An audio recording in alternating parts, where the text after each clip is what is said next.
Fox Michaels here, out on assignment. I'm here with Elise Layzell of AngelsMedSpa at AngelsMedSpa.com, and I'm about to witness something incredible. She's a registered nurse, she does injectables, and she's about to do it on herself. Morning, Hi, Foxy. Hi, Elise. Good morning. Good morning. How are you? Great. How are you? I'm doing good. So today, Yeah. we are going to do some cheek injections. Amazing. And you're going to do it on yourself? I am. I'm going to do it on myself. That's incredible. Why are you going to do it on yourself? Well, two reasons. Firstly, I know that I won't screw up. And number two, if I do, I can't blame anybody but myself. Oh, there you go. Yeah. And actually, number three, when I tell my patients that I inject myself, they have more trust. Because they see your face and they see that you've worked on yourself and it looks so great. I look so natural and I don't look too scary. You don't look too scary, and we don't want to look scary. We don't want to look scary. We don't want to look too done. We just want to look rejuvenated, not renovated. Rejuvenated, not renovated. Yeah. Very clever. Okay, so what are we going to inject with? What are we doing? Okay, so today I'm going to use Perlane. This is a hyaluronic acid injectable with lidocaine. So basically, as you inject, it will numb the tissue. So it's allegedly not supposed to be more painful. Wow, okay. This is a thicker product. I'm also maybe going to use a little bit of Restylane, which is also hyaluronic acid with lidocaine, but it's a lot thinner than the Perlane, so it's better for less invasive treatments. Okay. And it's good for lips, this one. Wow, and how do you feel about injecting yourself? Are you scared? No, it's something I've been doing for about 10 years, so I'm totally not scared. I just sometimes worry about the bruising and swelling.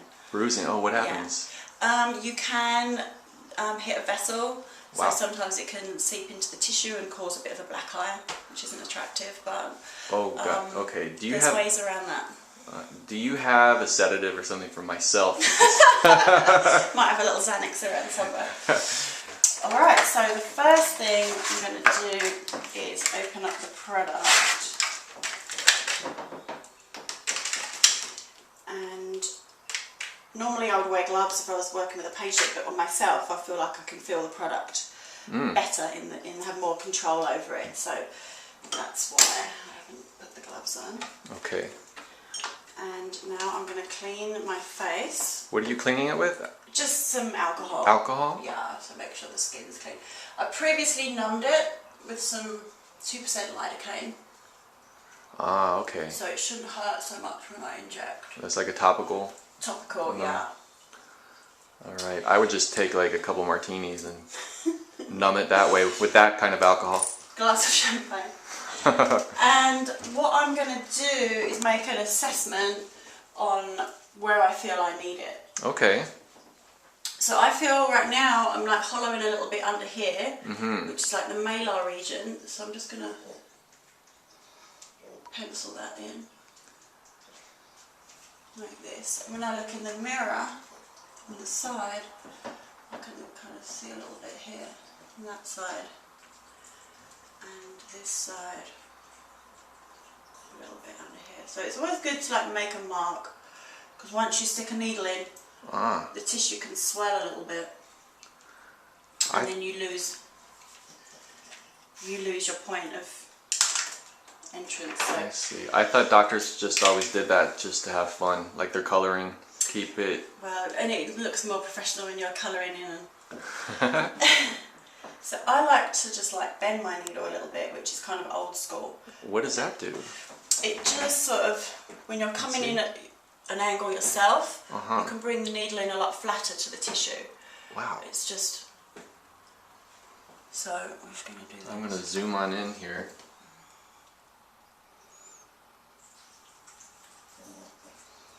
And just a little bit of a push. Amazing. You can see my look of fascination / terror. You can just see it. That's incredible. Your confidence in your ability is incredible. Just step away. And this side. I always find the left side a little bit tricky because you're sort of like crossing over yourself to do this. But So I'm just gonna, because you're right-handed? yeah, and you can just feel as well, feel the tissue. Like I can feel the fats dropping off right here. So I'm just going to go right in here, like that, and push the product. Wow. You can see it just pop up a little bit, and then you can press it. So that's the filler in there, and you're pressing it, you're smoothing it? Yeah, so it's already sort of like lifted the cheek. Uh-huh. I can feel it, hear it crackling. It's like eating cereal. Wow. Like snap, crackle, pop. Yeah, seriously, just like that. So you just like press it about a bit to just like lifts up the cheek. Amazing. You can see it's just beginning to take out that hollow there. So how long does this redness last? Well, the redness is from the lidocaine gel. Oh, from the numbing. Yeah. Oh, okay. So it's not from the... And does that go away after a little bit, or a couple of hours. A couple of hours. Yeah, you can cover it with some makeup. Mm-hmm. So now I want to put a little bit in here. So I'm just going to go right in, push, build up the cheek a bit here. Wow. How many times do you inject on the side? People always ask me how many pokes am I going to get? Yeah. And it's always a really tricky answer because you don't know how your tissue is going to respond to the product. Like you might only need a couple of pokes and it's like perfect, or you might have a challenging area that you need to go in a couple of times with smaller. What would make a challenge? If the skin was like loose, if it was an older skin. I see. So you have to treat it like a kid glove because it could bruise and the skin's very thin and there's no collagen in it. So you don't want to be able to see the product under the skin. Because if it's a hyaluronic acid, it can look blue, like a blue tinge, which is called the Tyndale effect. Wow, and will that stay until... Yeah, until the product's dissolved. So you that's not obviously don't want to do that. That's not good. I'm sure the makeup industry likes that. Exactly. So this is the thicker product that we talked about, the Perlane. Okay. Now I'm going to go a little bit higher into the tear trough area. Uh-huh. So closer to the eyeballs. Wow. And with that area... That sounds a little intense. That sounds... I'm going to use the rest of it.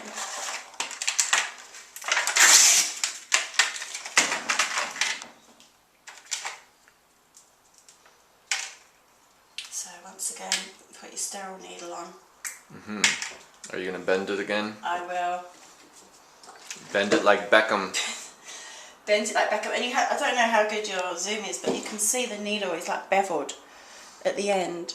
It has like a little, it's like slanted, and whichever way you push, the product comes out. It's hard to see. Oh, yeah, I can see a little bit of the product coming out. So you really want bevel up. You don't really, bevel up. Yeah, because it gives a better.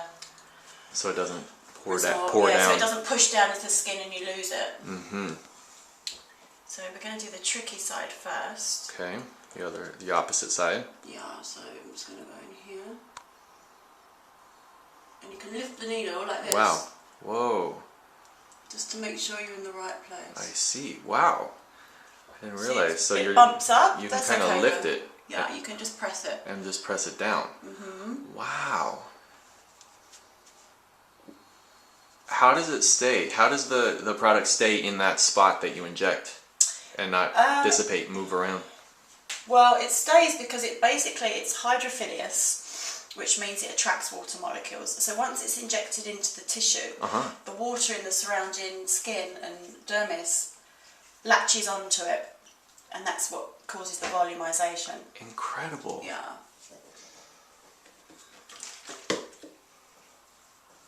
So I think, obviously we don't want to look scary, so we don't want to do too much. And it's better to always build up. You can do a little bit and then see how it settles. Yeah. And then maybe in a day or two, or like a week, once the swelling goes down, do a little bit more. And so the swelling lasts about a week, and I guess it would depend on the person, right? The amount of swelling. How about you? How much swelling do you usually do? Well, because I take a lot of vitamins, it kind of swells up and can bruise a bit. Oh, vitamins add to swelling? Vitamin E, St. John's wort, any fish oils that you take thin the blood out. which make the platelets more susceptible to not clotting. Ooh. So you can, you know, get a bruise. Oh. So I'm just going to have a little check in the mirror. So yeah, I noticed you are bleeding. Yeah. It's like Halloween over here. Wow. Alright, so I'm just going to do a little bit more of the purlane, I think, in the cheek right here. So, Elise, what's the difference between doing these fillers, which promote a good effect, like a more filled cheek, versus like puffy eyes? I know that people don't want puffy eyes. This feels like this is giving kind of a similar effect. Of puffy eyes? Because you're going right under the eye like that, filling it. Right, so there's a tear trough. It just happens through like the periorbital rim when the fat starts to wear off and it can slip down and end up here. Wow, so, you have a lot of big words, by the way. It's like the eye socket. Yeah. A basic lay term. Inside the eye socket, the fat can wear off. Yeah. And cause pockets. And that makes people look older when you've got a pocket. They don't need to be old, but it could just be like through, you know, you don't treat yourself right, you party a lot.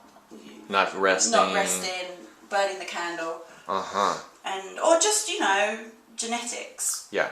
And you can just fill that trough up a little bit and it looks a lot smoother. So I think so it's so that, are you saying that kind of abates the puffy look if you don't? Because if you have those, it smooths it. Oh, okay. Yeah. Okay, so I think I gotta say, just the ease with what you're doing, like the confidence you have in doing these injections on your face, it's amazing.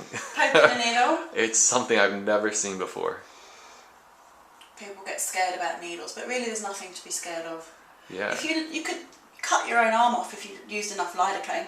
Whoa. Alright, so once the bleeding stopped, we can just put a little ice pack on it if you want to. I don't really like to use ice because the skin's numb, so you can't feel how cold the ice is and you could get an ice burn. Wow, okay. Because you don't know that makes sense. You know, you're holding the ice on there, so... So what do you like to do instead of ice? Just let it... Just let it. You can put a cold washcloth on there. Or, yeah, I think that's it for today. Wow, Elise. Just watching your confidence and seeing how you do it. I look a bit red and scary, but you look red but beautiful. Once we put the makeup on, you'll see how it doesn't look scary anymore. I don't think you look scary. I think you look... It looks very, you know, red, but not... You don't look... Just a little bit more in the cheek. You still look like you have... Split there. Yeah. You still look like an English girl. An English rose. And you don't look like you have golf balls in your cheeks. Good, we don't want that look. No. Just put on a piece of bit drop of makeup. Well, I know that if you're that confident with yourself, you're definitely going to be that confident with someone else. They're in good hands. I hope so. I hope my patients feel that. So just put on a little bit of the cover up. Hey, well thanks for letting me watch this incredible experiment. There we go. And I can't wait for the next time. Thank you. Alright. This is Elise Layzell from... This is Elise Layzell, AngelsMedSpa. Check us out on Twitter or Instagram. AngelsMedSpa. Alright, thanks. Box Michaels, a little bit terrified, but also impressed. That's it. Bye. Bye.